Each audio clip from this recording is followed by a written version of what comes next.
তো গাইস এখন আমি রেডি হয়ে গেছি, বাট জুতো পরা নিয়ে স্ট্রাগল চলছে। বাবা পরে গেল। এত সাজা গোজার কারণ হচ্ছে আমাদের এখানে আজকে প্রসেশন, হ্যাঁ মানে আজকে একাদশী। প্রচন্ড একটু জল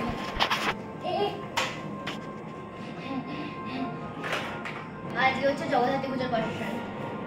লেটস গো। আর এই যে বাবাও কিন্তু একদম পুরো রেডি।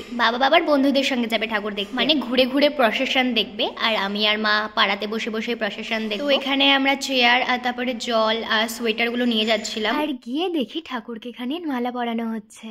এখানে প্রচন্ড মশা ছিল, আমাদের পাশে যারা ছিল তারা মশা মারা ধূপ এনেছিল, তো মা সেটাই এখন দিয়ে দিচ্ছে। দেখতে দেখতে দিনগুলো কিভাবে চলে যায় বোঝাই যায় না। এই পুজো শুরু হলো আবার শেষ হয়ে গেল। যাই হোক, প্রথমেই এসেছিল সরভুজ বাজার থেকে। দেখো কত সুন্দর লাগছে ঠাকুরকে। আর তারপরেই কিন্তু চলে এসেছিল নটরাজ ঠাকুর যুবক সংঘ থেকে। প্রসেশন মানেই নাচ গান বাজনা কত কি। হ্যাঁ, আর তার সঙ্গে খাওয়াটাও কিন্তু মাস্ট। দেখো কত সুন্দর সুন্দর লাইটিং করেছে। আর এই দেখো নটরাজ ঠাকুর। আর এই যে ব্রহ্ম শ্মশানের জগদ্ধাত্রী ঠাকুর। কোনো বছরই যাওয়া হয় না, হ্যাঁ তবে বাবার বন্ধুদের সঙ্গে যাই। কি সুন্দরী না দেখতে, তাই না? এই ঠাকুরটা দেখার পরেই যেই না এইদিকে তাকিয়েছি, দেখি সন্তোষী মা বেরিয়েছে। সন্তোষী মার সাজগুলো খুবই সুন্দর হয়, কি মিষ্টি দেখতে। সন্তোষী মা বেরোনোর পরে আমাদের পাড়ার ঠাকুরও কিন্তু বেরিয়ে পড়লো। ঠাকুর চলে যাচ্ছে দেখে না সত্যি মনটা ভীষণ খারাপ করে, মানে অনেকে তো কেঁদেও ফেলে। কারণ ঠাকুর যে কটা দিন পাড়ায় থাকে সে কটা দিন ভীষণ আনন্দ করি আমরা সবাই মিলে। দেখো কত লোক এসেছে ঠাকুর দেখতে। শুধুমাত্র আমাদের পাড়ার মানুষেরা নয়, সারা গড়ের লোকেরা মেতে ওঠে আনন্দেতে। তারপরে কিছুক্ষণ না অনেকটা বন্ধ ছিল, মানে ঠাকুর কোনো আসছিল না। তারপরে হঠাৎ দেখি না বাজনা বাজছে, তো এটা এসেছিল রামনগর পাড়া থেকে। আর দেখো ব্যাং, আর ব্যাঙের পরেই দেখলাম একটা কিউট খরগোশের লাইটিং। কি কিউট তাই না? এখানে একটা মিয়াও লাইটিং ছিল। আর এই যে নারায়ণ ঠাকুর, দেখো সবাই কত নাচছে। এই সমস্ত নাচ দেখে তো আমার নিজেরই নাচতে ইচ্ছা করছিল। তারপরে একটা কালী ঠাকুরও দেখলাম আমরা। আমি না সন্ধ্যাবেলা কিছু খেয়ে যাইনি, আর সেই জন্য আমার ভীষণ খিদে পেয়ে গেছিল, তাই মা আমার জন্য এনে দিয়েছিল কাটলেট। আর কাটলেট আনতে আনতে আর একটা ঠাকুরও চলে এসেছিল। আর দেখো এটা কত সুন্দর লাইটিং করেছে। ওই ঠাকুরটা চলে গেলে আমি খেতে শুরু করি। আর আমি কাটলেটটা কিনেছিলাম আগের দিন যেই দোকান থেকে এগরোল কিনেছি সেই দোকান থেকে। আর এই দোকানের প্রত্যেকটা খাবারই না ভীষণ সুন্দর। দেখতে পাচ্ছ কত নাচছে। আমার আর মার তো মনে ছিল এখান থেকেই নিচ্ছি। তারপরে আমার ফেভারিট টিচার কোয়েল দিদির সঙ্গে দেখা হয়ে গেল। তারপরে শুভ দাদার সঙ্গে হঠাৎ করে দেখা হয়ে গেল। তো এখন আমরা বাড়িতে ঢুকে খেতে এসেছি, এখন 10:30 বাজে।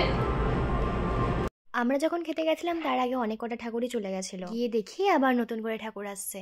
আর দেখো কত সুন্দর সুন্দর ঠাকুর করেছে। এখানে গণেশ ঠাকুর আছে, এখানে শিব ঠাকুর আছে, আর একটা শিব ঠাকুরের লাইটিং। আর এই দেখো আর একটা নটরাজ ঠাকুর। বাড়িতে গিয়ে আমি আর মা শুধু বিস্কিটই খেয়েছিলাম, আর এসে দোকান থেকে আবার কিনেছিলাম মোগলাই, সেম দোকান থেকে। আর এটাও কিন্তু খেতে খুবই সুন্দর ছিল। এখানে দেখো কত সুন্দর ছোট্ট একটা চড়ক করেছে। তো দেখলাম সমস্ত কার্টুনের লাইটিং করেছে। ফার্স্টে ছিল ডোরেমন, তারপরে টম, তারপরে ভীম। এই কার্টুনগুলোর মধ্যে তোমাদের কোন কার্টুনটা ফেভারিট অবশ্যই কমেন্ট করে জানিও। এই ঠাকুরটা কিন্তু ছিল চড়কতলার।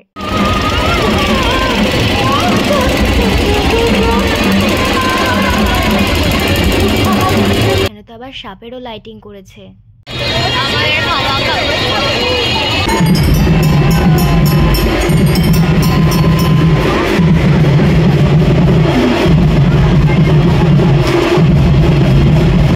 জানো তো এই বাজনাটা আমার শুনতে ভীষণ ভালো লাগে। আর দেখো সবাই কিরকম ভাবে নাচছে।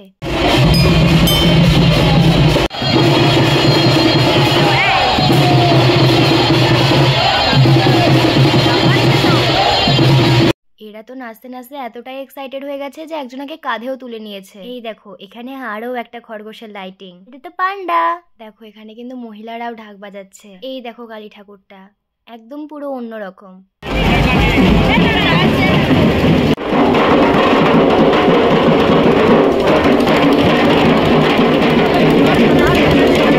আর দেখো এখানে তো মিশরের থিম রাখা হয়েছে। আর এই দেখো উট।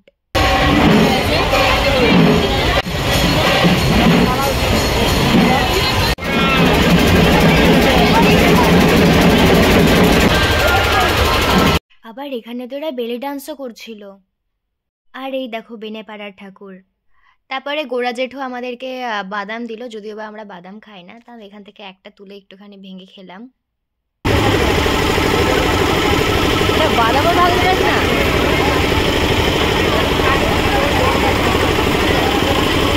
এই দেখো এখানে আবার আর একটা পান্ডা ছিল, আর তার পেছনে ছিল ক্যাঙ্গারু। আর এই যে এতক্ষণ পরে বাবার দেখা পাওয়া গেছে। আসলে বাবা হাফ রাস্তা ঘুরে আসার পরে আমাদের এখানে দিয়ে বাবা আমাদের এখানে দাঁড়িয়েই কিন্তু কিছুক্ষণ ঠাকুর দেখেছিল। শুধু বাবা নয়, বাবার বন্ধুরাও দেখেছিল। ঝামেলা হওয়ার কারণে অনেকক্ষণ ধরেই ঠাকুর আসছিল না, তো সেই জন্য আমি ফোন দেখছি, মানে বসে বসে লিটারালি বোর হচ্ছিলাম। আর প্রত্যেকবার কোনো না কোনো একটা ঝামেলা হবে এই ঠাকুর বিসর্জন। ফাইনালি ঠাকুর আবার স্টার্ট হলো যাওয়া। আর দেখো আমার মার এত রাত্রিবেলাও হচ্ছে কি যে জিলিপি খাওয়ার ক্রেভিংস হয়েছে, মার জিলিপি খাচ্ছিল। আর ফাইনালি রূপকালী ঠাকুরও চলে এসেছিল। আমি রূপকালী ঠাকুর দেখার জন্য এতক্ষণ ধরে বসেছিলাম, আর মা এখানে জিলিপি খাচ্ছে আর ঠাকুর দেখছে। আমি মাকে বললাম যে আমি খাবো না জিলিপি এত রাত্রিবেলা, দেখো মা তাও আমাকে। আর এই দেখো আরো একটা নারায়ণ ঠাকুর।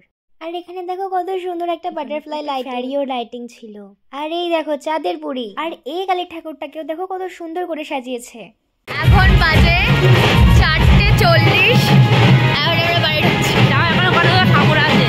হ্যাঁ, মা না রাত্রিবেলা কিছুই খায়নি, তো এসে মা একটুখানি আলুর দম দিয়ে ভাত খাচ্ছিল, কারণ মার প্রচন্ড খিদে পেয়ে গেছিল। তো বাড়ি আস্তে আস্তে সবকিছু গোছাতে গোছাতে 5টা বেজে গেছিল। যাই হোক, দেখা হচ্ছে অন্য একটা ব্লগে। এখনকার জন্য বাই বাই।